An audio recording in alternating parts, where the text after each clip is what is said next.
Bienvenue au Polysécure, épisode sur lequel on va discuter de l'actualité. Je suis avec Vincent. Salut! Ça va bien? Ben oui, toi. Oui, c'est l'été, il fait chaud, il fait plus 1000! Fait qu'on en profite parce que là, de toute façon, comme Québécois, on va finir par chialer parce qu'il fait chaud, il fait froid, on n'est jamais content. Fait que finalement, il faut en profiter au moins pendant qu'il fait chaud et s'endurer un petit peu. Moi, je saigne pas quand il fait chaud. Jamais. C'est jamais trop chaud. C'est moins pénible que le froid, minimalement. Fait que bref. Passons au Shameless Plug. On est toujours dans un état de COVID. On est toujours dans un état d'une quatrième vague. D'un point de vue mondial, ça devrait affecter tout le monde. Donc, on le rappelle, le même rappel qu'on fait tout le temps, se laver les mains, porter le masque, se tousser dans le coude, pas licher la face de nos convives, s'il vous plaît. Faites-vous vacciner. Les éléments de base pour réussir à passer à travers. Et s'il vous plaît, pas une cinquième vague. S'il vous plaît, on espère pouvoir revenir à une pseudo-normalité là, de vie. Oui, puis c'est le début des classes aussi. Là. C'est pas le temps de déraper. Nos enfants peuvent le poigner. Oui. Là, les contacts recommencent, etc., etc. Donc, importance d'être assidu, puis de faire... best effort, s'il vous plaît, encore pendant au moins le début des classes. Hein. C'est comme un moment charnière à chaque année. Là. Oui. Donc, faut pas l'éviter. Et le long congé aussi qui s'en vient, autre moment avec le début des classes, qui pourrait être un vecteur de dérapage. Le fait du travail. Là, on célèbre le fait de travailler, mais en ne travaillant pas. Fait que c'est tout à fait, effectivement, c'est une autre occasion de cette nature-là. Donc, soyez prudents. Les mesures de base, les mesures qui sont fondamentales, lavage de main, masque, qui sont quand même les plus efficaces. Les restants, j'ai un doute raisonnable sur l'efficacité, mais bon, minimalement, on suit les recommandations de la santé publique. 7 au 9 septembre, le FIC à Lille. C'est confirmé, je vais pouvoir y aller. J'ai mon passe vaccinal français, donc ça va faciliter mon cheminement. Et en ce sens, je vais pouvoir facilement y accéder. Fait que si vous y êtes au FIC aussi, faites-moi un petit coucou, puis je vais être là. Ça va être très agréable de rencontrer les gens qui nous suivent, qui nous écoutent. 12 au 17 octobre, Printemps numérique présente Montréal Connect. Donc, événement d'information, en tout cas au sens large du numérique. Donc, très intéressant, dans lequel moi-même, je vais présenter entre le 12 et le 15, lequel je vais présenter. Donc, ça risque d'être intéressant. Avril 2022, Québec numérique représente la semaine numérique dans laquelle le Sécure revient. Donc, ça fait l'essentiel des Shameless Plug. Embarquons sur les sujets, puis j'aime bien le sujet que Vincent a amené, celui d'un voleur, le monsieur White Hat qui a été nommé, qui a volé et peut-être rendu une partie de ce qu'il a fait dans des crypto-monnaies. C'est un soir de brume du mois d'août.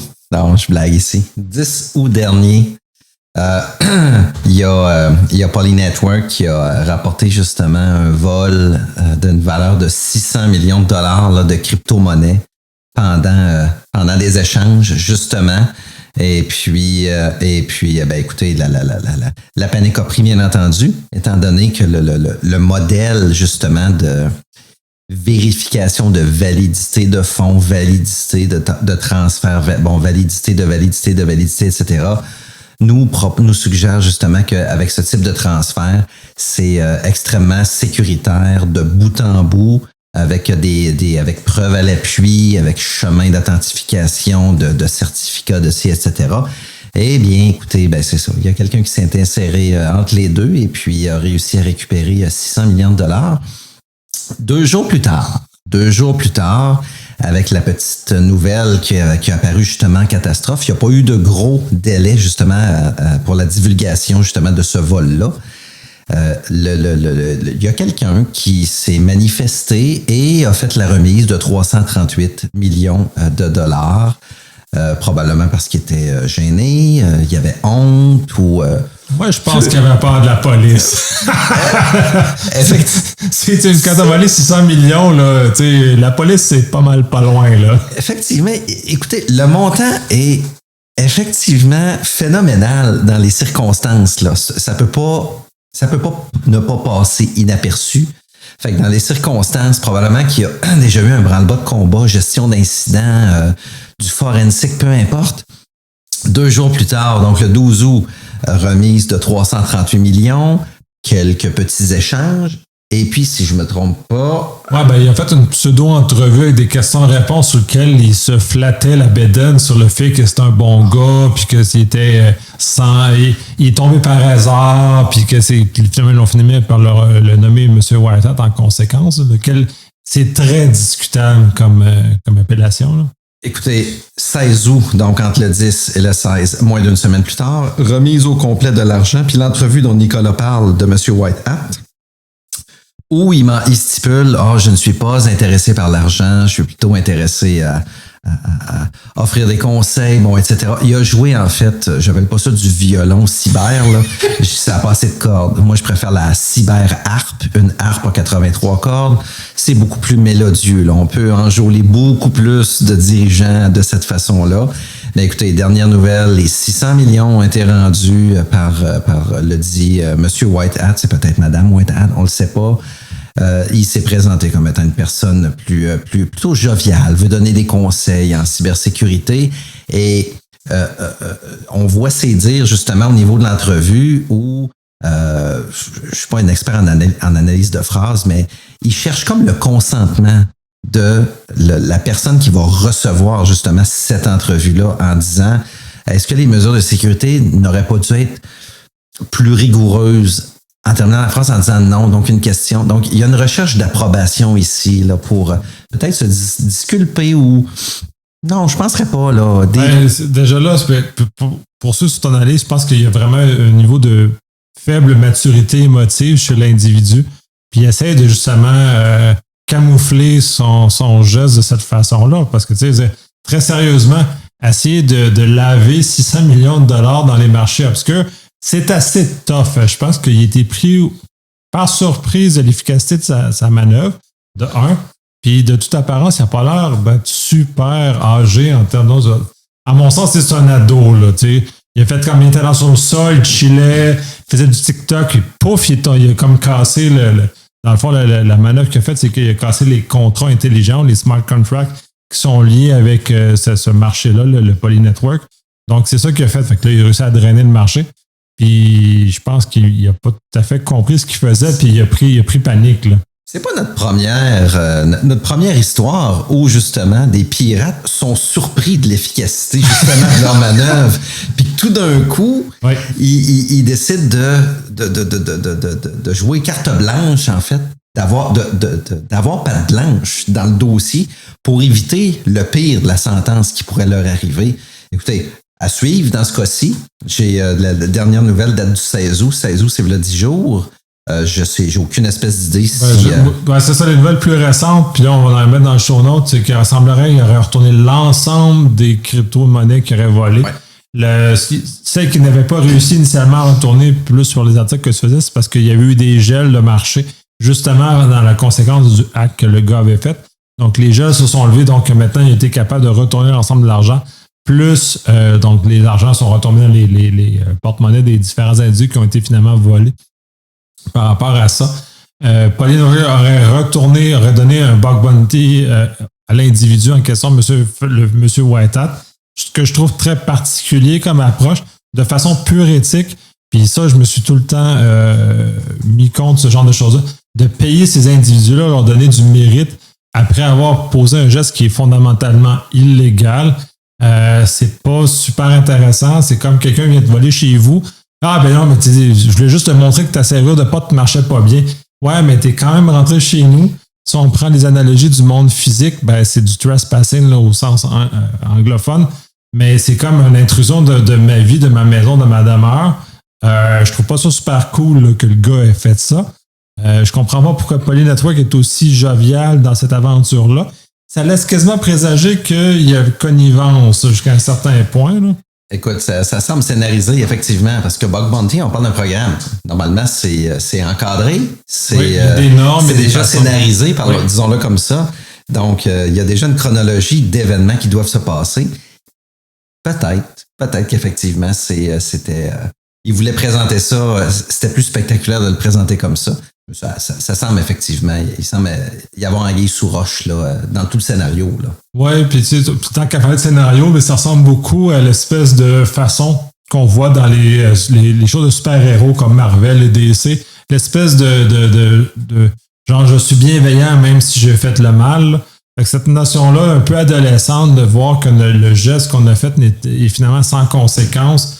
Non, il y a de la conséquence. Il a quand même exécuté le geste jusqu'au bout. Et c'est pas parce qu'il a fait amende honorable dans ce cas-ci qu'il est moins coupable. Donc ça, j'ai un énorme malaise dans cette situation-là. Puis ça a toujours été, là, dire, on peut pas commencer à donner des jobs ou à payer les hackers qui ont soit échoué, soit raté, ou soit qui a fait comme ça parce que, le voleur a juste raté, il a juste défoncé ma porte, mais il n'a rien volé. Ben, il a quand même défoncé ma porte malgré tout. Donc, selon la façon qu'on vit dans notre société, c'est des gestes qui sont inacceptables. Mais pourquoi on le tolère davantage dans le monde virtuel avec la monnaie? Là, c'est quand même 600 millions de dollars. Tu sais, il a volé une banque. Pas avec un bout de fusil, mais il a quand même volé une banque à la hauteur de 600 millions de dollars. Même s'il a retourné l'argent, le geste était posé. Là. Moi, j'ai aucune idée, mais au niveau des différents investisseurs, il y a peut-être probablement quelques investisseurs, un pourcentage X, qui ont dû avoir une frousse. Puis il y a peut-être des avocats qui sont sur le dossier, là. Puis c'est pas M. White Hat là, qui est visé, là. C'est probablement Polynetwork, là. Puis ils doivent se défendre sur les deux fronts, là. Est-ce que, comme tu dis, il a donné un bug bounty? Ça semble être dans le scénario qui était prévu. Ouais, mais c'est ça qui est troublant. Là. C'est une espèce, je trouve que Polynetwork est excessivement complaisant avec l'individu. Je comprends pas ce niveau de complaisance-là. Quand il y a de l'autre côté, il y a des entreprises, tu fais juste dire, oui, j'ai comme reversé ton code, puis genre, il y a un problème, puis je veux t'aider de façon discrète, je te vole pas d'argent, puis je t'aide. Vont tout de suite invoquer le DMCA, vont les poursuivre, tout ça. Fait que là, il y a comme ça ne suit pas le scénario standard qu'on voit en général. Parce que j'étais un des investisseurs, puis j'aurais eu une frousse, c'est pas compliqué, là. Les millions qui m'appartiennent là-dedans, là, moi, je retire ça, puis je m'en vais vers une nouvelle plateforme, là. Une plateforme que je juge probablement plus sécure, là, selon les conseils de mes avocats. Bien entendu, je suis dans la peau de l'individu, mais c'est ça. Fait que, à suivre. Écoutez, peut-être qu'il y aura une suite éventuellement sur le dossier. Puis ça, au niveau du montant, c'est exactement, c'est 611 millions de dollars.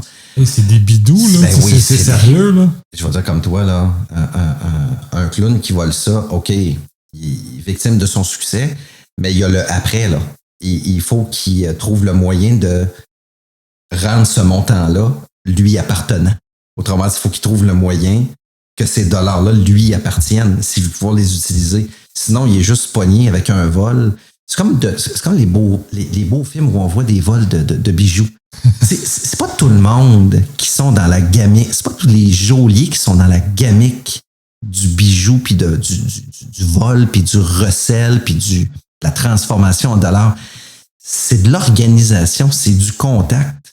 Lui, 611 millions, il fera pas ça avec le clown du coin, là, chez Instant Comptant, là, Instant Comptant Bitcoin, là. Ouais, c'est ça. Je pense qu'il n'y avait pas de capacité à sortir de l'argent qu'il avait volé, puis il était pris avec des sommes extrêmes. Puis même ce qu'on peut penser, le Bitcoin ou toute crypto-monnaie comme celle parce que lui, Polynetwork en avait plusieurs, c'est pas super anonyme en tant que chose. C'était capable quand même de retracer d'où ça vient. Fait qu'il aurait été capable de retracer jusqu'à un certain point d'où venaient les transactions, mais c'est un montant non négligeable. Fait qu'il c'est sûr qu'il aurait retrouvé l'individu.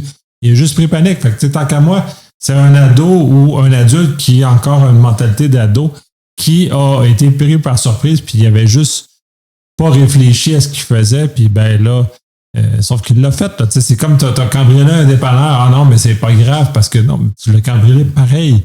Même si c'est par accident, tu l'as fait. Tu as posé le geste illégal quand même.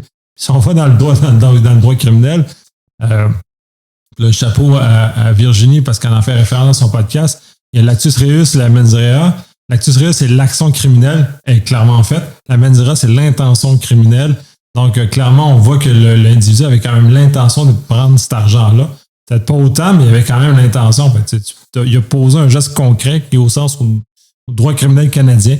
tant qu'à moi, il est coupable du geste, d'un geste très, très illégal.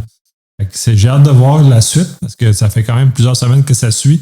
Et il y a beaucoup de rebondissements dans cette aventure-là, mais je suis encore très fasciné par la complaisance de Poly Network sur la non ou les excuses qu'il donne sur ce que l'individu fait. Je suis vraiment fasciné. Là.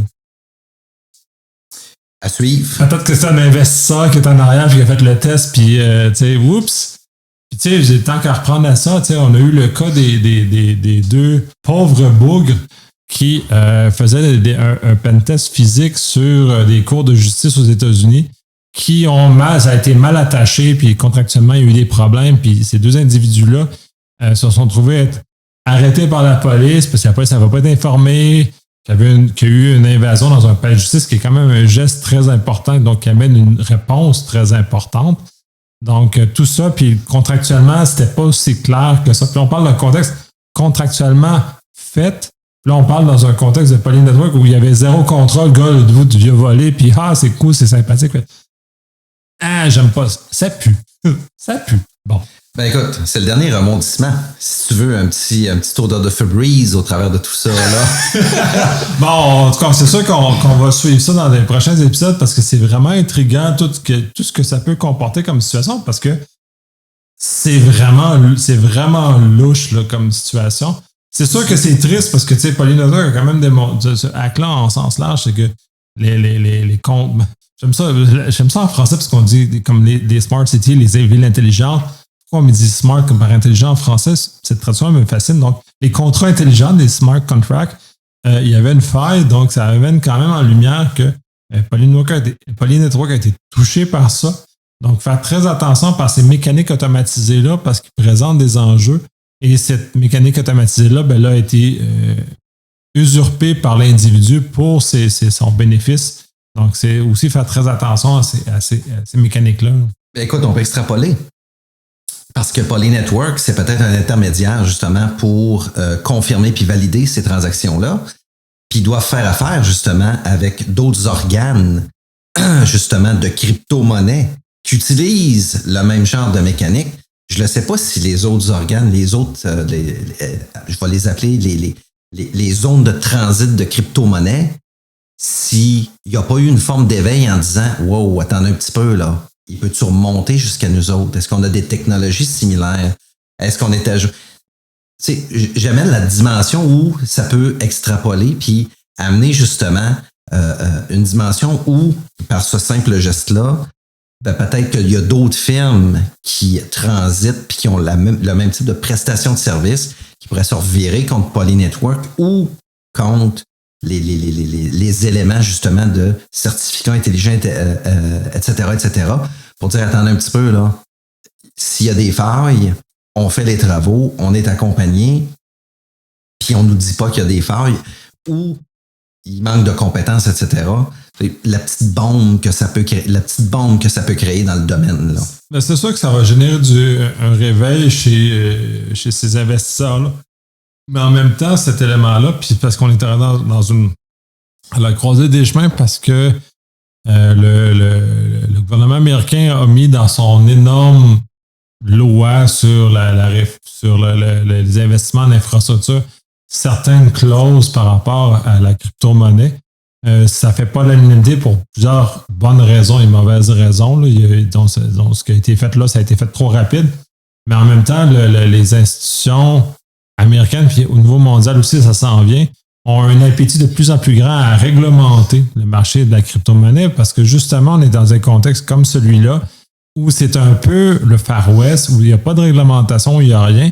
Est-ce que au niveau de la crypto-monnaie, pas au niveau du blockchain lui-même, parce que le blockchain est la technologie sous-jacente, le blockchain a d'autres utilisations, mais dans le cas de la crypto-monnaie, est-ce que ça vaudrait la peine d'avoir une réglementation minimale qui s'assure d'une protection et d'action? Parce que là, dans le fond, ce que l'individu a fait, c'est un vol de banque ou un vol d'un stock exchange. Au sens physique, ça a des conséquences réelles et très plates pour l'individu qui fait ça ou les individus qui font ça.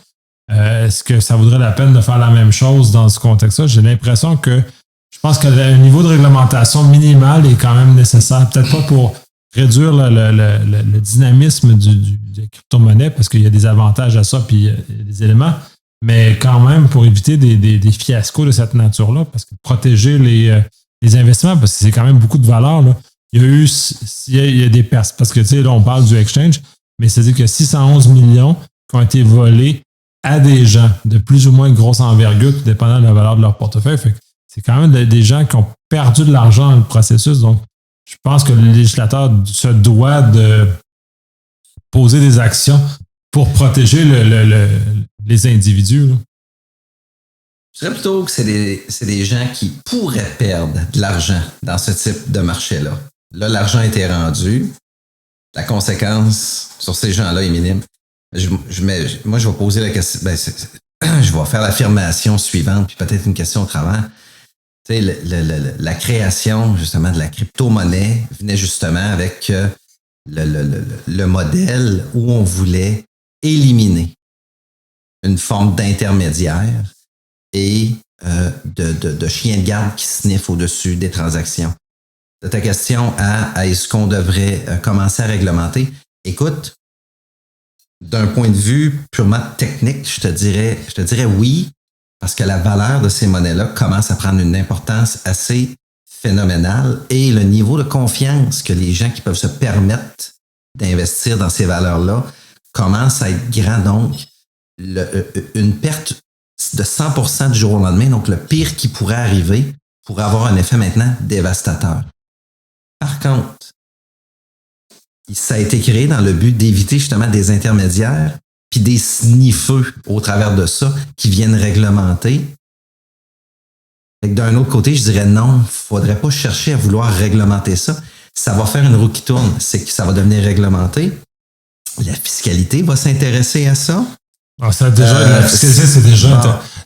Nos agences de revenus nationaux sont déjà... C'est comme des requins qui sentent le sang.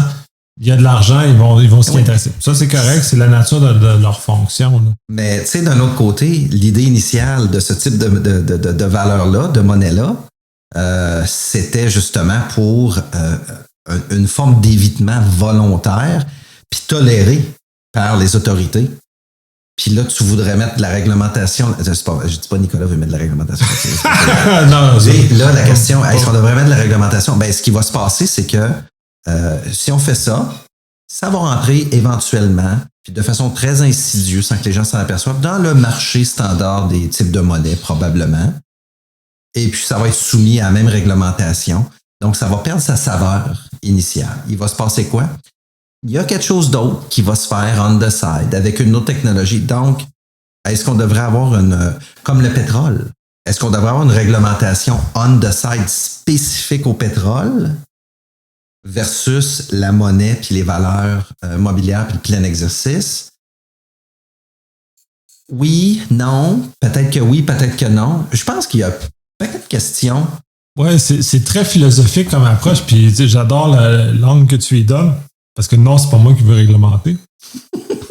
Mais cela étant dit, c'est parce que là, de toute façon, pour moi, je perçois la crypto-monnaie pas comme une monnaie, mais comme un titre boursier.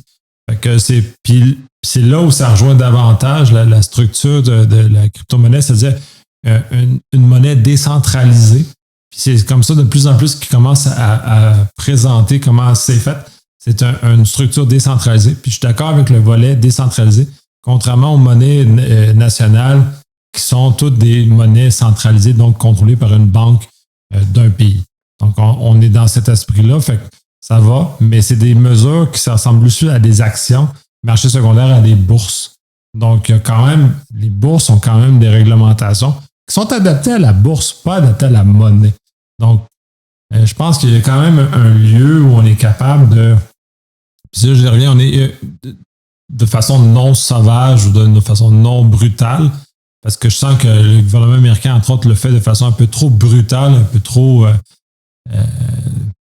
pas subtile, mettons, cette réglementation-là. Donc, d'amener cette réglementation-là dans un contexte de liberté, parce que la monnaie représente cet élément-là, mais en même temps, protéger minimalement l'investisseur, parce que pour moi, le rôle de l'État, c'est de protéger l'individu contre les gens sans scrupules, dans un contexte comme celui-là, ben, on a besoin d'un minimum de réglementation pour se préserver contre les gens sans scrupules et contre les voleurs de grands chemins comme l'individu.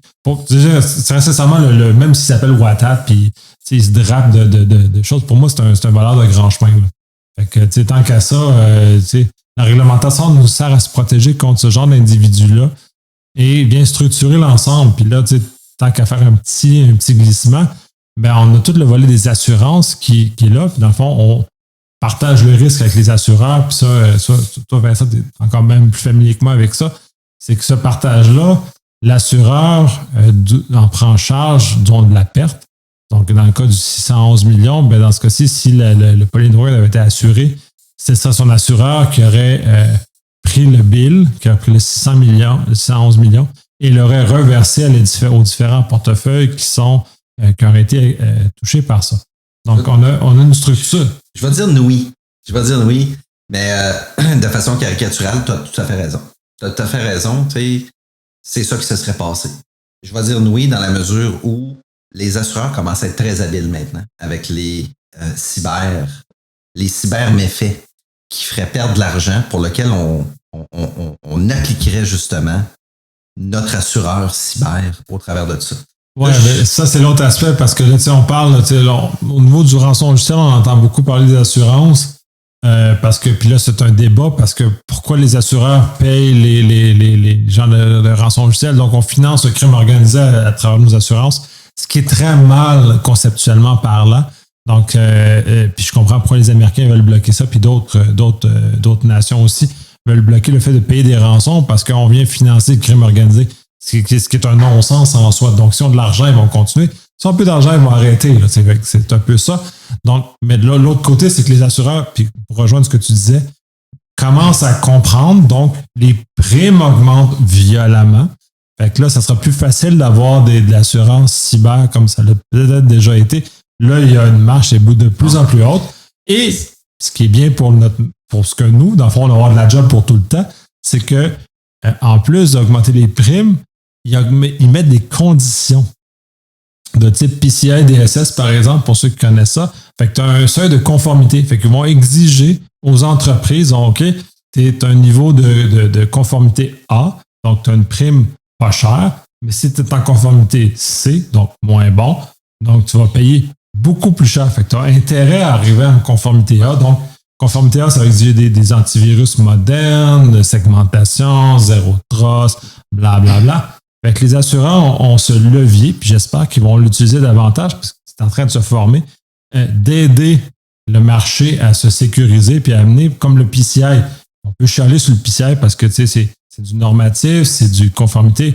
Ça n'augmente pas fondamentalement la sécurité, mais ça a quand même ramené l'ensemble du niveau minimal de sécurité de tous les commerçants à un niveau qui est franchement meilleur qu'il y a 10 ans. Là. C'est juste l'asile. Là.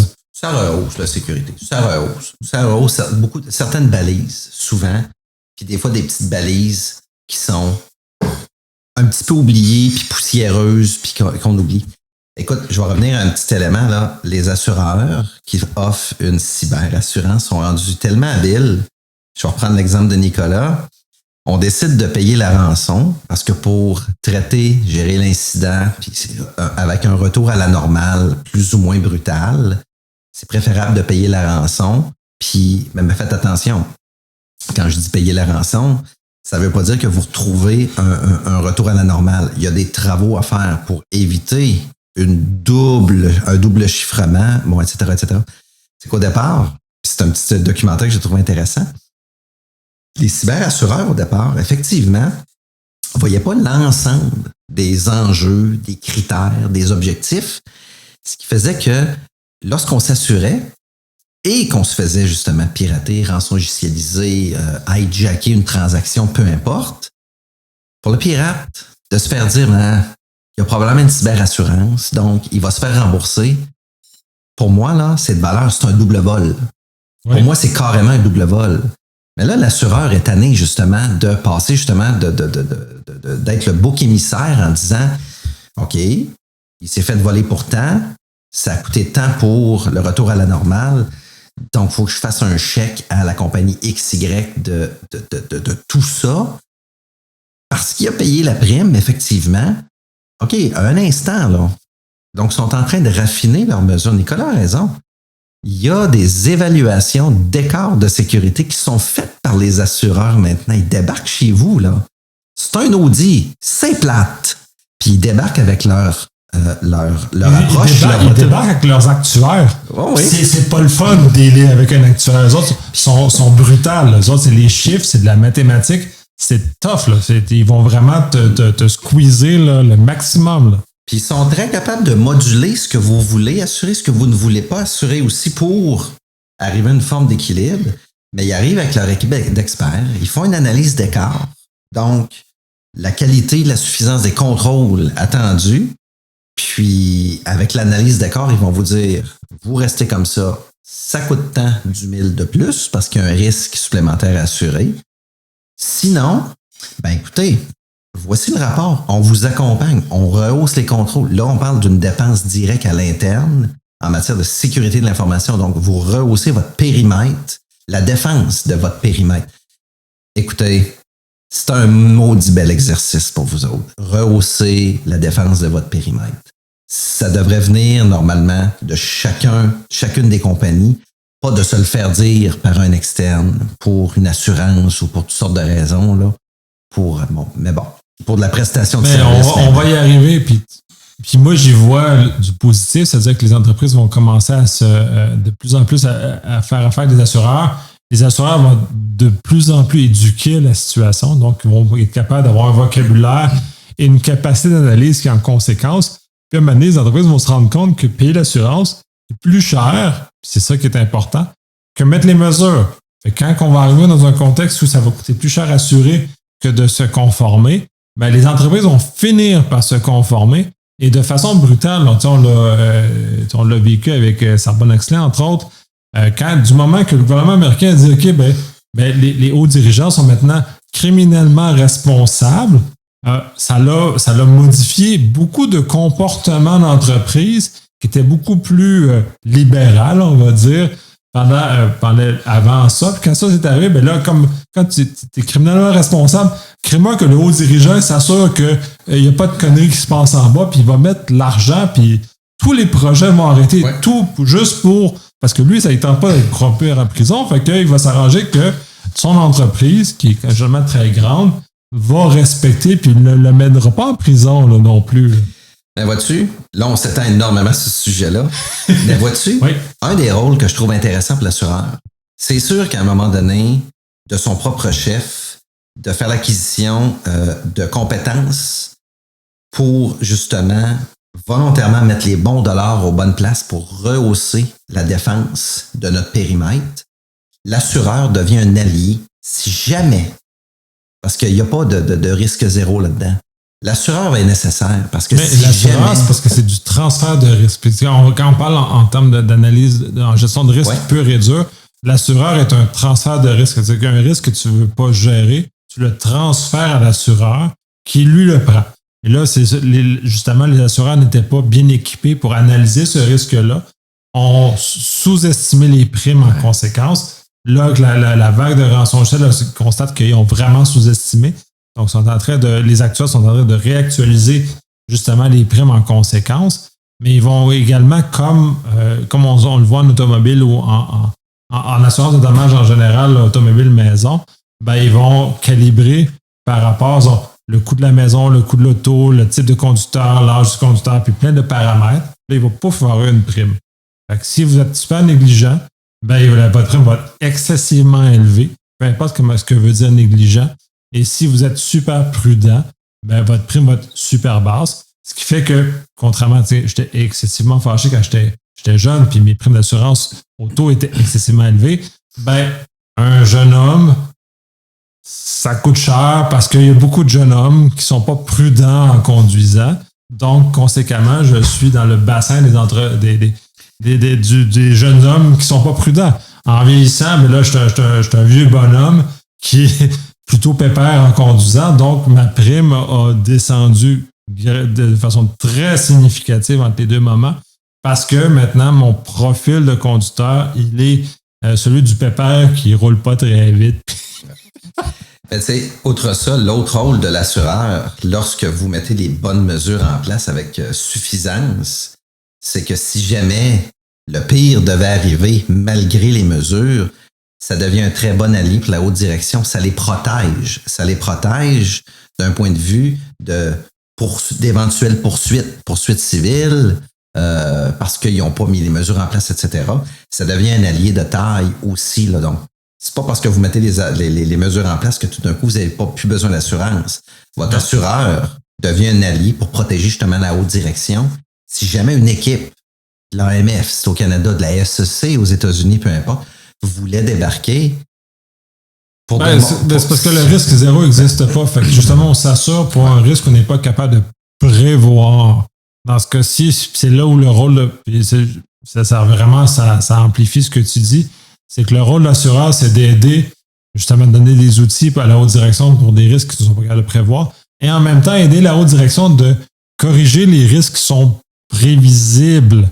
Puis ceux qu'on connaît comme experts en cyber, on a un certain nombre de risques qu'on est capable de voir arriver, on est capable de statuer, puis les assureurs l'ont compris, fait qu'ils vont aller dans cette direction-là. Donc, d'aider les entreprises à éliminer le risque prévisible et dans le fond, d'être l'outil ultime pour un risque imprévisible, comme on voit dans des éléments de nature, par exemple un tremblement de terre ou des inondations, des éléments comme ça qui sont très difficiles à prévoir. Donc là, l'assureur devient excessivement utile, justement pour pas que l'entreprise disparaisse parce qu'elle a eu une malchance et pas une négligence. Puis c'est là où on s'en va. Là. Puis c'est là tu me regardes, OK, bon, on a assez battu le sujet. on pourrait revenir sur les assureurs. La cyberassurance serait peut-être un petit sujet intéressant. Mais tu sais, de quoi de concis, là, un petit 25-30 minutes, juste débattre, prendre un cas. Oui, comme on fait pour le télétravail. Complètement anonyme, puis juste décortiquer. Ouais, c'est une excellente idée. Là. De toute façon, ça fait plus que 30 minutes qu'on est en train de secouer ce sujet-là. Donc, on va arrêter de secouer. On va prendre mes petits sujets qui sont quand même un peu moins funky, un peu moins larges que ça. Et de toute façon, celui-là était très intéressant parce qu'il abordait tellement d'axes intéressants en cyber que, bref, il fallait l'aborder puis c'est super le fun. Dans mes nouvelles à moi, c'est celle où c'est Microsoft Power Apps a exposé plusieurs centaines de millions d'informations mal protégées. On est encore dans un contexte, puis là, j'ai abondamment dans le temps où j'étais dans la French Connection, et je pense même depuis le Polysecure aussi, on en parle, c'est que c'est l'usage des services infonuagiques, que ce soit Amazon, AWS, Microsoft, GCP, il demeure un niveau de responsabilité qui est personnel ou à l'entreprise à sécuriser ses données. Donc, on a longtemps entendu puis dénoncé le fait qu'il y avait des buckets S3 dans AWS qui étaient mal sécurisés. Donc, AWS, entre autres, a changé sa structure. Donc, ce qui fait que maintenant, si quelqu'un veut prendre un bucket S3 et le rendre disponible à toute l'Internet, ben, il y a genre 10 avertissements rouges avant que ça arrive pour de vrai. Donc, ils ont été obligés d'aider les gens à éviter de se tirer dans le pied, ou attention de mettre le pied dans la bouche puis se tirer dessus le pied. Donc, ils ont été obligés de les amener à mieux comprendre la situation dans laquelle Amazon a quand même fait son chemin parce qu'ils sont quand même un joueur beaucoup plus mature et ça fait plus longtemps qu'ils sont dans le modèle infonuagique que sont Microsoft. Dans ce cas-ci, Microsoft Power Apps, là, c'est ça qui est plus embêtant avec Power Apps parce que c'est justement une structure qui aide des gens non programmeurs, donc non technologues, à développer des systèmes facilement avec des petites interfaces graphiques, avec des petits éléments simples. Donc, on est dans un contexte où on est en dehors des gens en TI qui sont déjà pas tous conscientisés à l'élément de sécurité. Là, on est dans un contexte où il n'y a pas de gens TI qui développent des systèmes avec une connaissance minimale. Puis, dans les différents éléments, ils disent que Microsoft aurait envoyé des communications ou mis des informations à la disposition de ces gens-là pour leur expliquer de faire attention parce que par défaut, c'est un problème parce que Microsoft l'a heureusement changé depuis, c'est que par défaut, les informations dans Power Apps sont publiquement accessibles. Et quand on est dans l'info nuagique, publiquement accessible, c'est pas à l'entreprise, c'est à toute l'Internet.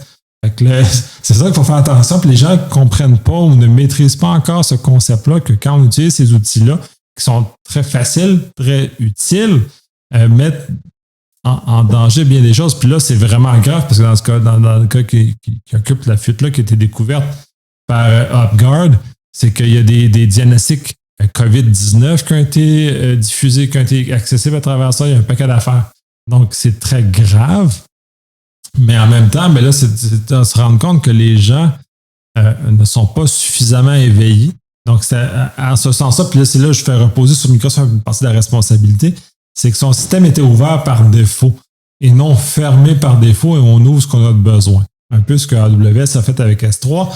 Donc, c'est un peu les racines de Microsoft standard où tu vas te rappeler de NT4 et tout ce qui a précédé, où les systèmes étaient ultra ouverts par défaut et il fallait faire un effort quand même assez important pour les fermer. Puis les gens ne le font pas. Il faut admettre, les gens ne font pas cet effort-là. C'est comme ça. Non, mais juste le fait de dire que tu proposes des outils aux non-initiés ou aux plus ou moins initiés en technologie, puis surtout en sécurité, la possibilité de développer des outils des outils interactifs qui saisissent, transitent et traitent de la donnée, mais avec le bout manquant en étant ce que j'appelle l'état d'alerte de sécurité, autrement dit, avoir l'esprit suffisamment alerte pour dire stop, qu'est-ce que je fais? Ce que je fais, ça fait quoi? Ça produit quoi? Ça transite quoi? Puis ça le fait de quelle façon? Tu sais, le NIST, là, si je me souviens bien, il n'y a pas un contrôle qui suggère de rehausser les compétences de ceux qui sont en technologie, justement, d'un point de vue sécurité, pour s'assurer, pas qu'ils soient la fine pointe, là, puis que ce soit des génies, là, mais de s'assurer qu'il y a une progression selon notre contexte, selon le contexte. Puis là, Microsoft je comprends tes dires en disant qu'il y a une part de responsabilité, c'est que là, Microsoft a vraiment ciblé un bassin qui sont pas éveillés. Ils sont pas éveillés de ce côté-là. On ne dit pas que c'est des épais. On dit qu'ils sont juste pas éveillés. C'est tout. On reprend l'autre exemple. Pour les gens en TI, on va comprendre davantage les DMU. Les maudites DMU, les développements en milieu utilisateur. Pour ceux qui ne savent pas c'est quoi, c'est un fichier Excel qui importe de la donnée de production pour faire de la manipulation pour arriver à un résultat. Essentiellement, là, grossièrement, c'est ça. Les maudites DMU, c'est ce genre de cette structure-là parce que les gens milieu affaires constatent que les départements TI sont lents à réagir. Donc, à ce moment-là, ils ont de la donnée, ils veulent la manipuler, ils veulent arriver à des résultats. Donc, ils font des DMU. Bon, on l'a vécu longtemps, c'est encore un problème en entreprise. C'est très complexe. Puis pour ceux qui font des migrations de Office, donc d'une version de Office 2013 à Office 365, par exemple, c'est l'asile parce que ces maudites DMU-là, s'ils utilisent des langages de programmation qui n'ont pas suivi, ça casse de partout, puis c'est vraiment galère.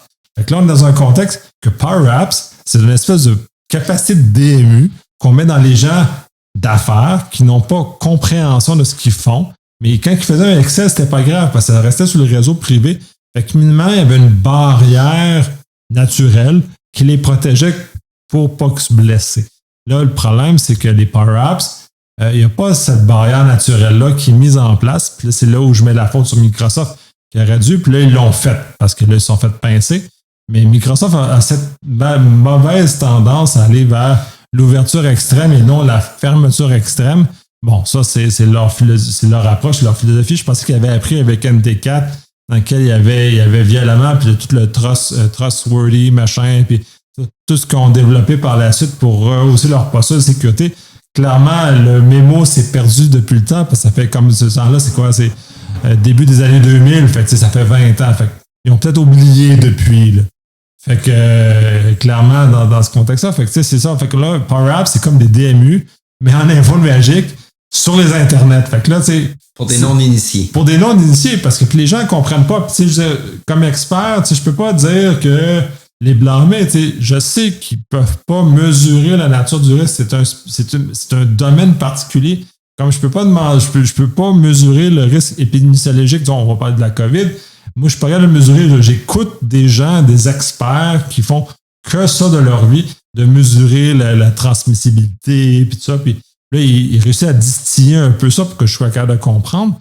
Mais fondamentalement, je suis pas capable de comprendre. Si pas quelqu'un me l'expliquait, je ne comprendrais pas. Puis si je prends le temps d'essayer de comprendre ce qu'il raconte aussi pour mesurer mon propre risque de transmission ou de contamination associée au COVID.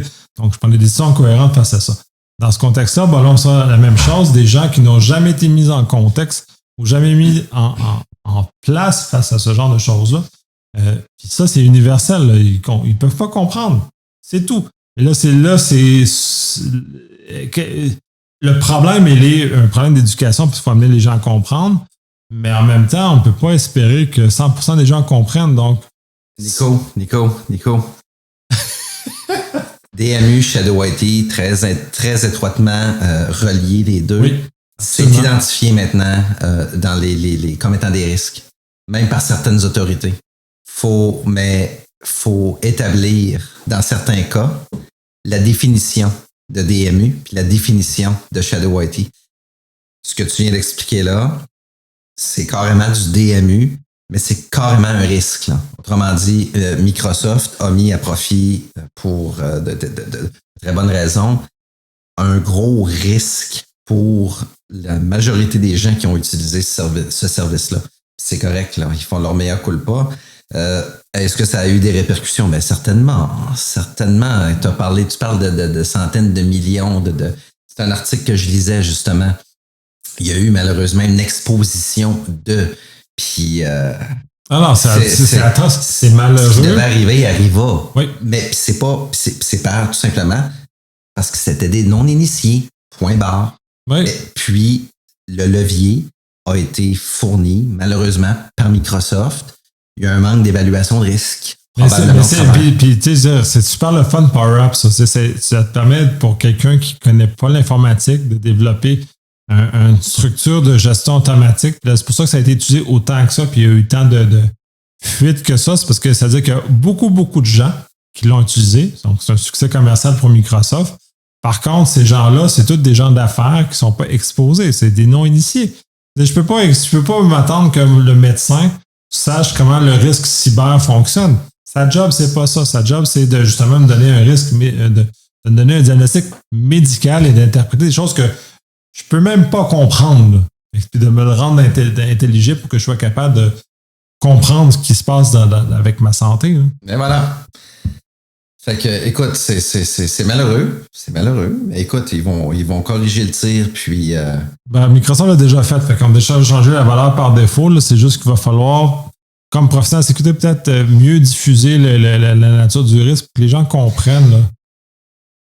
Tu vois, DMU, Shadow IT, c'est un risque, puis ses déclinaisons, que ce soit les outils, les infrastructures, peu importe, il faut que ça fasse partie du risque. Donc, les entités, justement, qui ont établi ça comme étant un risque à évaluer et à gérer pour contrôler la situation, je ne parle pas de Power Apps, là. Je parle vraiment du terme DMU. Moi, le premier conseil que je leur donne, commencez donc par faire des définitions claires. Il y en existe. Donnez-vous des définitions, parce que c'est bien plus simple quand vous allez faire la cueillette d'informations.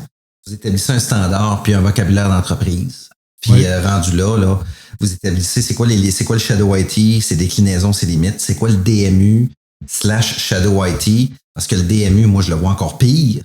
Parce que c'est juste terrible, le Shadow IT. Puis parce que j'ai des dossiers de cette nature-là ces temps-ci. Puis un des problèmes, un des risques qui est soulevé par le Shadow IT, entre autres, c'est que les gens vont l'utiliser pendant une période définie. Disons, ils vont avoir un besoin d'une plateforme X en info nuagique qui leur sert dans leur besoin d'affaires. Puis c'est légitime, tout ça. Le problème, c'est que ces plateformes-là, ensuite, vont être délaissées.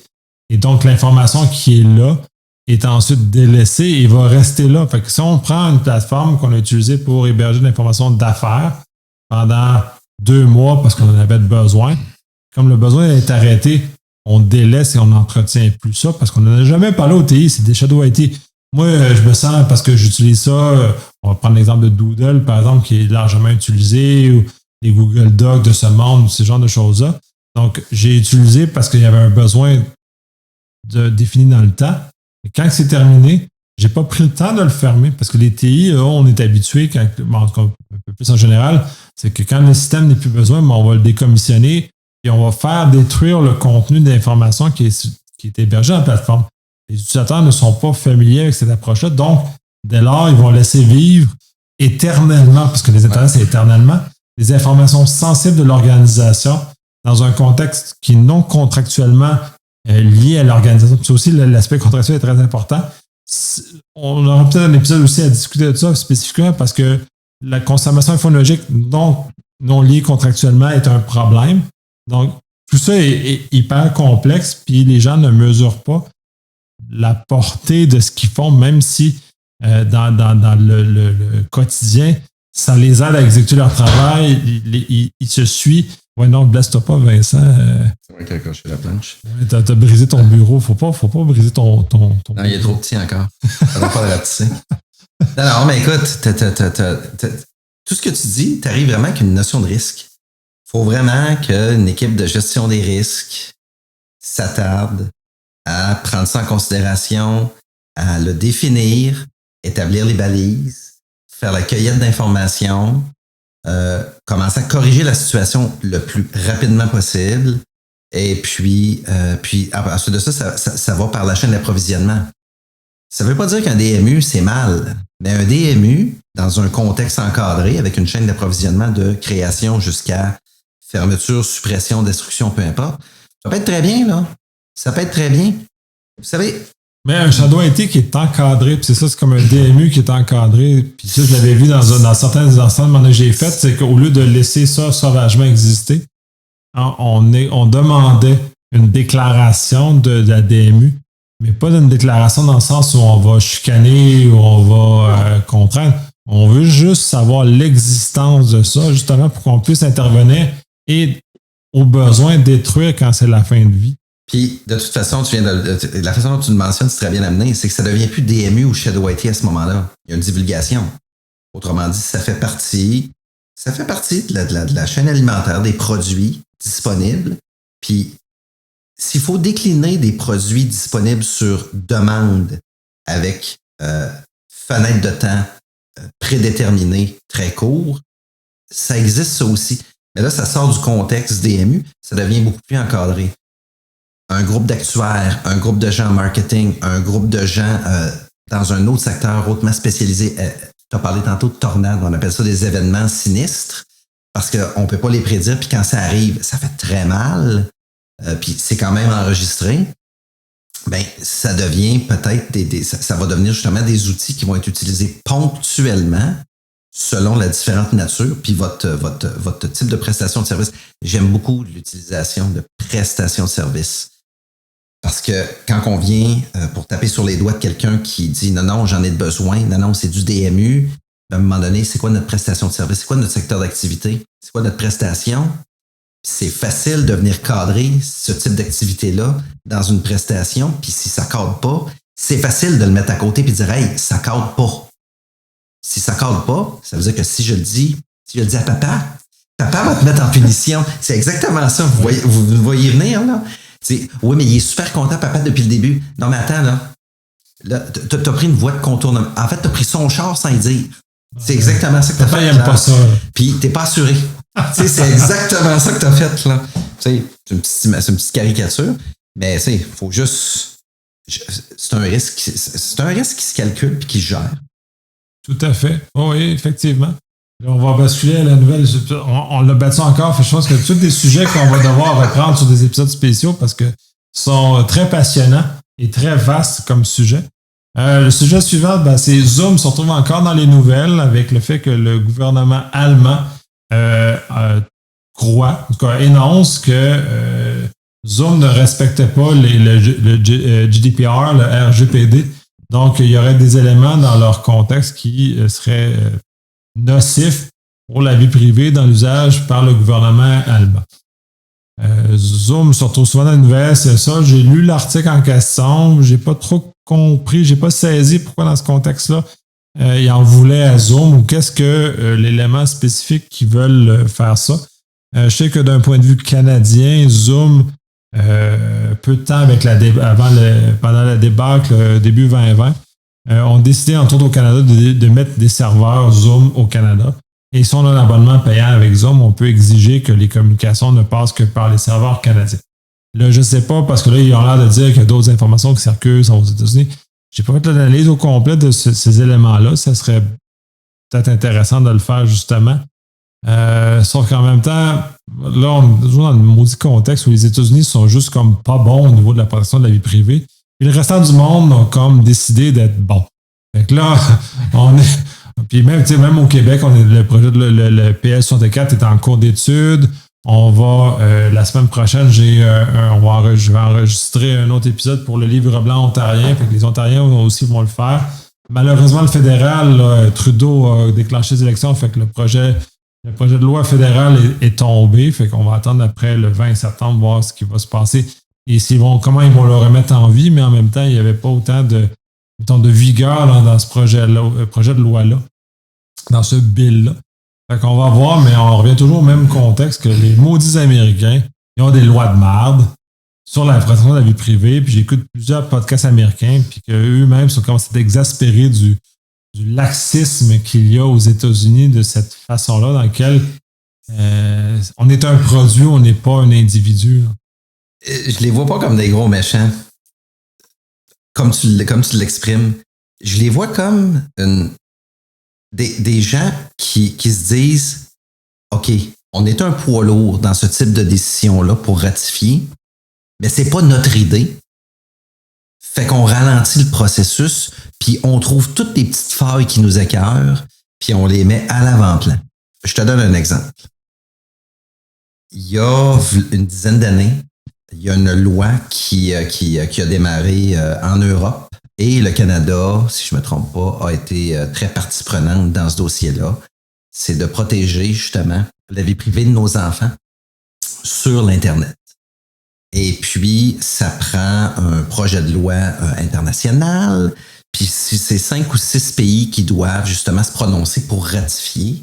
Et puis, le projet de loi qui était nickel, très bon, pas trop complexe, première écriture, c'était simple, c'était compréhensif, ça donnait justement des moyens à divers pays, des moyens juridiques de pouvoir agir si jamais il y avait méfait ou on contrevenait à cette réglementation-là.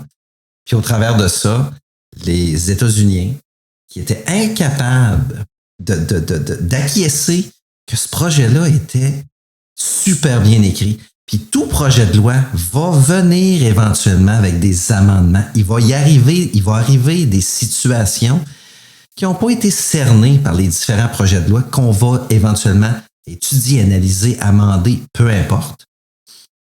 Puis non, tout ce qui manquait, c'était les États-Unis, justement, à dire « Hey, OK, go, on va de l'avant ».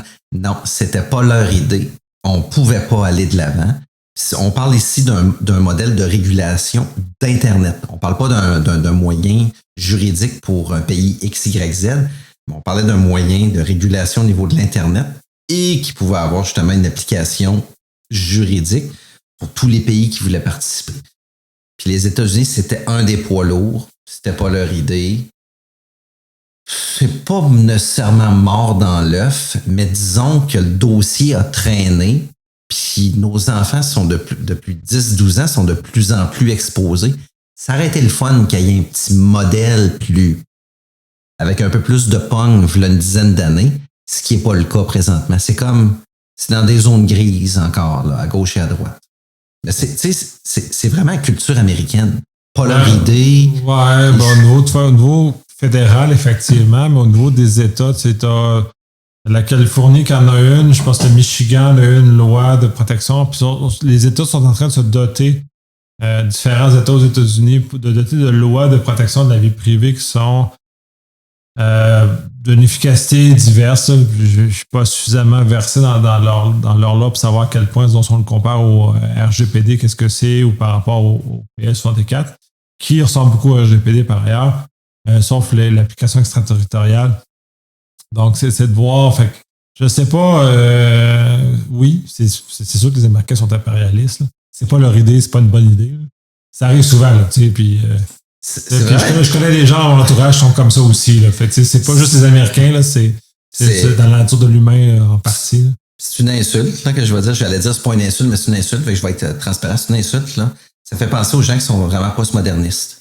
Salut, j'ai cette idée-là, j'y crois dur comme fer, fait que c'est la nouvelle norme. Fuck you, là. Non, c'est ça, c'est dans la pluralité des idées qu'on avance, c'est pas juste... Puis tu vois, le postmodernisme, c'est vraiment un nouveau terme qu'on essaie d'utiliser. Puis, excusez-moi, là, j'ai vu un psychologue une fois à une conférence du Hackfest, que j'ai trouvé fort intéressant, là, parce qu'il est venu exposer un petit peu son point de vue à des jeunes qui étaient invités, puis j'ai trouvé ça vraiment fantastique. C'est pas du postmodernisme. Fuck you, là. C'est de la tyrannie. C'est de la tyrannie. Moi, c'est exactement ça. Salut, j'ai vu telle affaire, j'ai lu telle affaire, j'y crois dur comme fer, c'est maintenant la nouvelle norme. Je crois plus rien d'autre. Excuse. Le psychologue a été très ferme là-dessus, là. C'est salut, j'ai fait 10 à 12 ans d'études, j'ai inventé quelque chose, découvert quelque chose et j'ai obtenu un doctorat de mes pairs, reconnu par mes pairs. Et toi, tu dis que ce que je dis, parce que ça contrevient à tes idées, n'est pas bon, c'est de la tyrannie, c'est pas du postmodernisme. On est en train de nous mettre une espèce de mot plus soft entre les deux oreilles pour qu'on dise « Oh, pauvre petit, il souffre de postmodernisme. » Non, c'est de la tyrannie. C'est un très mauvais comportement. C'est un très mauvais comportement. C'est narcissique à mort puis arrogant. C'est narcissique, là. C'est pas... C'est bon, on revient avec les mêmes débats sur les anti-vaxxers et ces éléments-là où ils prennent 20 minutes de recherche sur Internet et sont devenus des experts en vaccination quand tu as des gens qui consacrent leur vie à ce genre de choses-là. Puis, bon, bref, c'est deux poids, deux mesures, là, mais oui, bref. Et effectivement, mais on ne réglera pas ce problème-là. Là, puis on va enchaîner avec la dernière nouvelle qui est, je reviens encore parce que je l'adore, cette nouvelle-là. J'adore les nouvelles sur le Zero Trust. Moi, c'est mon fun parce que depuis 2007, je suis mis en contact avec cette notion-là, puis j'aime ça. Puis je trouve que la lenteur d'adaptation, elle est extrême, mais bon, bref. Même en 2007, je trouve que c'est une excellente idée. À ce moment-ci, c'est que là, on se trouve dans un contexte où c'est annoncé, c'est Citrix entre autres, qui en parle, qui fait qu'il amène, puis c'est un peu un contrario par rapport à l'autre nouvelle que j'avais mentionné là-dessus, qui disait que c'était contraignant, ça limitait l'analyse du big data, blablabla, parce que lui était contrarié par ça, parce que ça lui nuisait son sens d'affaires.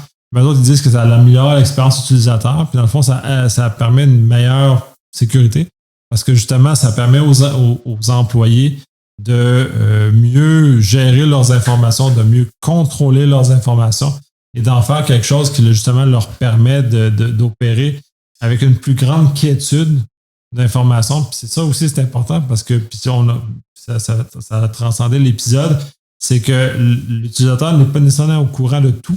Il faut lui donner un certain nombre de barrières rudimentaires qui lui permettront d'éviter de se tirer dans le pied. Fait que le Zero Trust, c'est une structure qui est justement mise beaucoup par les TI, qui aide l'utilisateur à éviter de se faire mal lui-même ou à éviter à faire d'une mauvaise manipulation des données. Donc, c'est une structure qui est amenée, puis c'est une idée qui est très intéressante parce qu'il y a un gain.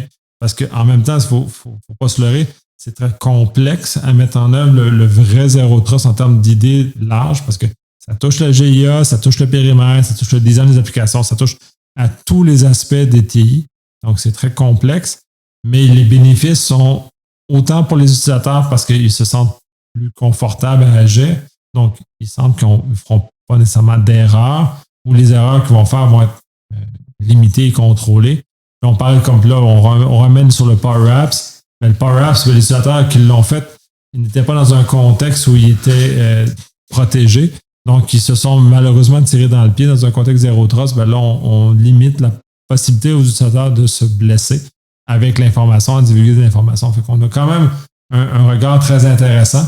Et avant de laisser le commentaire à Vincent, j'ai écouté, puis je vais peut-être faire un épisode là-dessus spécifiquement parce qu'il parlait justement du 1%, puis justement par rapport au Zero Trust, parce qu'il y a probablement juste 1% des entreprises qui ont les moyens de mettre en œuvre le vrai Zero Trust comme il est designé. Donc, il y a comme une ligne de pauvreté en cybersécurité. Donc, celle-là, il faudrait la traverser, puis Zero Trust est un des éléments forts de cette division entre ceux qui ont des moyens puis mettre le Zero Trust et ceux qui n'ont pas de moyens puis pas capables de mettre des Zero Trust, c'est quand même assez dispendieux. Donc, de regarder cet aspect-là puis voir le bénéfice pour tout le monde par rapport à ce genre de choses-là. Juste un petit commentaire, si j'ai compris, se pourrait-il que si le Zero Trust est partiellement implanté, ça pourrait donner un faux sentiment de sécurité d'un point de vue utilisateur? Puis, c'est pas discriminatoire ce que je vais dire, avec malheureusement ce faux sentiment-là, avec ce que l'on fait, ce que l'on consomme, ce que l'on produit, on pourrait introduire justement des risques en se disant qu'il va... OK. Fait que j'ai bien compris. C'est bon. T'as bien compris parce qu'il faut justement que l'élément de protection soit bien communiqué à l'utilisateur parce que sinon il va prendre des risques qui sont démesurés par rapport à la situation. Et ça, il y a eu des études, puis c'est très intéressant parce que la ceinture de sécurité, quand les gens ont commencé à adopter la ceinture de sécurité dans l'automobile, les gens ont commencé aussi à avoir des comportements plus négligents sur la route parce qu'ils se sentaient en sécurité parce qu'il y avait une ceinture, ce qui est quand même, oui, ça augmente la protection, mais ça ne fait pas que tu dois conduire de façon plus négligente parce que tu as une ceinture. Celle-ci ne te protège pas contre ta propre négligence. Donc, on est comme dans une zone où justement, il faut éviter que l'utilisateur se sente trop en sécurité et prenne des risques démesurés. Et il faut qu'il toujours soit capable de mesurer le risque. Je disais, ça fait des années que tu travailles dans le milieu du risque. Moi aussi, l'analyser, c'est complexe. C'est des professionnels qui travaillent là-dedans, puis transmettre ça à l'utilisateur normal, c'est pas nécessairement donné, puis c'est pas nécessairement facile à faire non plus. Donc, il faut être prudent avec ce genre de choses-là, puis on le voit au sens là, puis c'est pas discriminant, c'est que si on regarde au niveau social, on le voit aux États-Unis, l'exemple des États-Unis, parce qu'il nous est projeté dans notre face régulièrement, ben, il y a une partie de la population qui n'est pas capable de comprendre ou faire une analyse intéressante ou une appréciation intéressante du risque par rapport à la COVID, par exemple. Donc, ce manque de capacité d'appréciation du risque associé leur fait poser des gestes qui sont qu'on pourrait considérer négligents, mais qui ne sont pas informés. Donc, ils ne sont pas capables de faire la saine mesure du risque associé. Puis, on le constate souvent dans des gens qui ont décidé de ne pas se faire vacciner contre la COVID, puis finalement sont sur leur ligne de mort, puis disent à leur famille, à leurs proches, faites-vous vacciner, là. C'est très important. Fait que c'est très triste de constater qu'il y a des gens qui doivent mourir pour apprécier l'ampleur du risque dans lequel ils sont et d'utiliser en tout cas minimalement, heureusement, d'utiliser ce moment-là d'éveil tardif et trop tard pour leur vie propre, d'au moins aider leur famille à ne pas passer par le même chemin de souffrance. Fait que c'est complexe la compréhension et la maîtrise du risque, là. Bon, écoute, j'ai une petite opinion là-dessus. Là. C'est sûr qu'on entend ces histoires-là. Pour moi, ces histoires de lit de mort-là, c'est du bouhouhou. Là. C'est juste de dire, écoutez, chers complotistes, parce que c'est très ciblé aussi là, comme message. L'autre question. Là, je rentre dans le très, très, très, très technique. Puis, si tu n'as pas la réponse, c'est pas grave. Tu parles beaucoup du Zero Trust. Oui. On va continuer. Là, tu parles de l'utilisateur, hein? Tu parles de l'être humain à qui on va dire, écoute, tu vas être très limité, on ne t'empêchera pas d'avoir tous tes accès pour pouvoir faire ta prestation de service telle que demandée. Tu vas rencontrer quelques barrières, tu vas te poser quelques questions, on a des réponses pour toi. Mais sache que ceci, c'est pour ton bien, mais surtout le bien de l'entreprise. Autrement dit, on va éviter le plus possible l'introduction d'erreurs humaines. Mm-hmm. Bon. Moi, j'ai une infrastructure là, avec un ordonnanceur de travaux automatisés réparti sur une centaine de systèmes. Là, tu as introduit le Zero Trust, tu as du compte de service. Là, il y a des gens qui m'ont introduit dernièrement à des comptes applicatifs. Je reste quand même je dis quand même que c'est des comptes de service. Là, tu veux quand même que ta production automatisée, qui est ordonnancée à telle heure, avec une cascade d'événements, de communication, de pompage de données, de traitement, de pitchage, là, etc. Il doit y avoir une forme de complexité de mise en place au niveau du Zero Trust pour tout ce qui est tâches automatisées pour justement harmoniser toute la patente, là. Oui, il y a fondamentalement de la complexité au Zero Trust. Puis c'est justement quand je faisais mention du fait qu'il y a juste le 1% des entreprises les plus riches qui ont les moyens de mettre en œuvre cet élément-là parce qu'il faut comprendre ce qui est accédé, comment c'est accédé. Un des éléments très importants, puis dans lequel c'est une de tes forces d'ailleurs, la GIA fait partie intégrante du Zero Trust parce que seules les applications ou les utilisateurs autorisés, dûment autorisés, puis tous les points de contrôle de l'identité du processus, du compte de service ou du compte applicatif, comme tu mentionnais, ou du compte utilisateur, parce que dans le fond, ultimement, ça revient à la même chose, est vérifié à plusieurs étapes. Donc, cet élément de vérification-là est très important et même primordial au fonctionnement des chaînes de traitement que tu mentionnais. C'est que la chaîne de traitement, une fois qu'elle est bien montée, qu'elle est bien réfléchie, l'identité suit la chaîne de traitement. Et donc, si la chaîne de traitement essaie de faire un traitement qui excède l'autorisation du compte de service, ou peu importe comment on va nommer cet objet-là identitaire, ça va être bloqué par les systèmes parce que c'est vraiment juste la bulle dans laquelle le compte a le droit d'opérer. C'est un des aspects du Zero Trust. Oh, là, j'ai de quoi d'intéressant.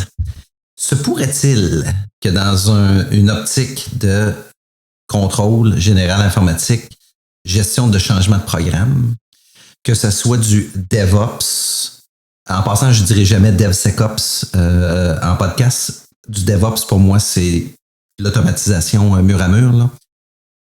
Ça commence à devenir mauditement bénéfique, là. Autrement dit, pour la séparation des tâches incompatibles. Ce que je veux dire par là, c'est que quand c'est bien fait. On revient toujours. Tu l'as dit. Le problème avec la sécurité, puis là, moi, c'est ce que je dis régulièrement. Les gens, c'est très banal. Pour moi, la sécurité, c'est très banal. C'est de bien faire les choses. Donc, si on fait bien les choses, on les fait sécuritairement. Tu l'as dit.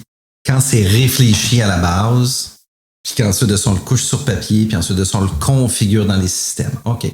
Ça veut dire qu'au niveau du DevOps ou du développement, je vais dire traditionnel, donc le développeur, le libraire, et puis le spécialiste pour la mise en production, etc. Peu importe le modèle, ça devient fortement intéressant parce que, comme tu l'as dit, avec le niveau d'autorisation permis, le développeur ne pourra jamais, en aucun cas, jamais, mettre son propre code en production puis récupérer les demi-sous. Là, à te parler, puis là, ça m'a fait allumer sur la séparation des tâches. C'est effectivement Zero Trust au niveau de ce volet-là. C'est exactement de la séparation des tâches. Mais ça, dans le GIA, on a ce volet de séparation des tâches auquel on est plus habitué comme vocabulaire, mais c'est du Zero Trust qui est appliqué pour l'identité. On l'a dans le réseau, on l'a dans l'applicatif, on l'a partout. C'est justement la philosophie qui est là. C'est pour ça qu'on ne peut pas acheter un produit Zero Trust, mais c'est un concept qui se transmet dans les différents éléments. Mais la séparation des tâches ça devient un moteur philosophique pour l'application justement du modèle qu'on veut dans notre entreprise. Fait que si on fait une saine séparation des tâches avec des comptes puis comment c'est bien fait, effectivement, on fait du Zero Trust avant même que ça s'appelle du Zero Trust. Puis c'est le chemin, là. C'est juste qu'on a mis sur le même couvert un ensemble de concepts qui transcendent beaucoup d'autres choses avant. Là. Je vois ta satisfaction. Oui, effectivement. Là, on entend depuis plusieurs années parler de DevOps. Écoute, par expérience, que j'ai pas vu de DevOps, j'ai vu du hybride. J'ai tout vu. J'ai vu du pod DevOps, puis du pod hybride, puis du pod contrôle. Ça, j'ai vu ça. J'ai vu du hybride, etc. Mais quand les gens me posent la question, parce qu'on m'a posé la question à plusieurs reprises, moi, je vois ça comment? Moi, du DevOps, puis là, je vais rester sur le DevOps, là. Puis ça va rejoindre un peu ce que Nicolas disait. du DevOps, là, c'est une saine gestion d'accès. C'est que le développeur, on veut qu'il développe. Puis on l'a embauché pour développer. On veut qu'il développe 99% du temps. 1% du temps, là, c'est qu'on veut discuter avec lui, on veut voir ses idées, on veut pas qu'il fasse des mises en production, on veut pas qu'il fasse d'entretien, on veut pas qu'il fasse de la maintenance. Mais 1% du temps, il va peut-être donner un coup de main pour de l'entretien et de la maintenance quand l'outil va passer en mode continuité. Le DevOps, c'est que le développeur, il est embauché pour développer. Ce qu'il aime dans la vie, c'est ça pourquoi il est heureux, c'est de faire du développement. Ensuite de ça, on met une mécanique. On met tout simplement une mécanique qui accepte le code, qui teste le code, qui fait le use case et qui pitch en production si les barrières sont thumbs up. Maintenant, pourquoi je dis gestion d'accès? C'est que celui qui contrôle le résultat attendu des tests dans la boucle infinie du DevOps, il faut que ce soit une personne indépendante du développement. Normalement, c'est une personne qui est du côté utilisateur, un analyste fonctionnel qui comprend que le demandeur veut ça, le développeur fait ça. Puis ce que le développeur fait pour le demandeur, c'est que le résultat doit être ça. Les résultats sont tout le temps attendus. C'est que la séparation des tâches vient avec une gestion d'accès, tout simplement, à la boîte noire qu'on appelle DevOps. Puis la mise en production, c'est le même scénario. Personne ne met en production. C'est un compte de service qui, une fois qu'on y envoie notre preuve de vaccination, en plan ça de même, oui. Va dire « Hey, à telle heure, je ferme les services, je mets en production, peu importe votre modèle, vous roulez une phase de test ou peu importe, puis le lendemain matin, les couteaux sont levés, la version a été mise à jour de 0.1, puis voilà, c'est réglé, là. Il n'y a eu aucune intervention humaine. Puis zéro trust, pour moi, là-dedans, en fait, pour moi, ça, c'est complètement du zéro trust mur à mur. Puis personne n'a transgressé sa zone, je vais dire, sa zone géographique de travail. Oui, sa zone de responsabilité, oui. Et voilà. Oui, c'est une des applications, puis c'est une très belle façon de l'illustrer aussi, parce que le monde invente plein de concepts à l'heure actuelle là-dessus. Là. C'est une très façon de faire. Puis, dans le fond, pour moi, plus j'en parle, plus ça devient ça. C'est juste comme un amalgame d'un ensemble de choses qu'on avait avant, qu'on avait différemment, dont la séparation des tâches, par exemple, qui deviennent sur un parapluie unique, sur un concept unique, qu'on intègre justement dans ce concept unique-là pour avoir une vision d'ensemble qui est uniforme sur l'application des contrôles. Justement, OTI, affaires et ainsi de suite. Le DevOps en fait partie. En plus de cette mécanisation-là qui est une saine approche, c'est élémentaire, là, c'est ça. Ceux qui font du DevOps non mécanisé, tant qu'à moi, c'est pas du DevOps. Ça existe, j'en ai vu. Là. Ils faisaient du DevOps non mécanisé. Là. Écoute, je pense que je lisais un article il y a à peu près 4-5 ans. Je pense qu'Amazon fait 35 000 mises en production par mois ou par semaine. Écoutez, je me souviens plus, il faudrait que je retrouve l'article. Mais l'article m'a fait sursauter. Je l'ai lu debout, là. Puis, on parle du site web, on parle d'Amazon Photo, on parle d'Amazon Prime, on parle de leur infrastructure d'intelligence pour les entrepôts, les commandes que vous passez. Hey, c'est pas vrai que je vais embaucher 35 000 libraires pour faire 35 000 mises en production. Ça prend une mécanique. Il faut mécaniser le processus. Puis, le DevOps est un des éléments. Puis je pense que l'application du zéro trust, parce que c'est une grosse compagnie, ils veulent pas se ramasser devant le tribunal pour des mauvaises raisons. Le zéro trust est une belle mécanique justement qui vient bonifier toute la chaîne d'approvisionnement du DevOps, du développement jusqu'au code mis en production. Là. Tout à fait. Bon, on va conclure là-dessus. Là, on a déblatéré encore très longtemps parce que les sujets étaient vraiment très passionnants. J'espère que vous avez eu la même passion à l'écouter qu'on a eu à en jaser. Donc, on remet ça. On va probablement même faire des épisodes spéciaux sur des sujets spécifiques par rapport à ces éléments-là. Comme on a mentionné, c'est super trippant. C'est à chaque fois très plaisant. Puis, je pense que je commence à pogner le twist. Puis je pense aussi, Vincent, d'enregistrer en présentiel. Fait que ça donne une dynamique qui est encore d'autant plus intéressante. Souhaitons qu'on va pouvoir rester en présentiel quelques temps encore avant de retourner sur nos TV, à nous regarder à travers une TV. Ouais, fait que lavez-vous les mains, faites-vous vacciner, faites un effort, best effort pour tout le monde. Puis à la prochaine. Prochaine.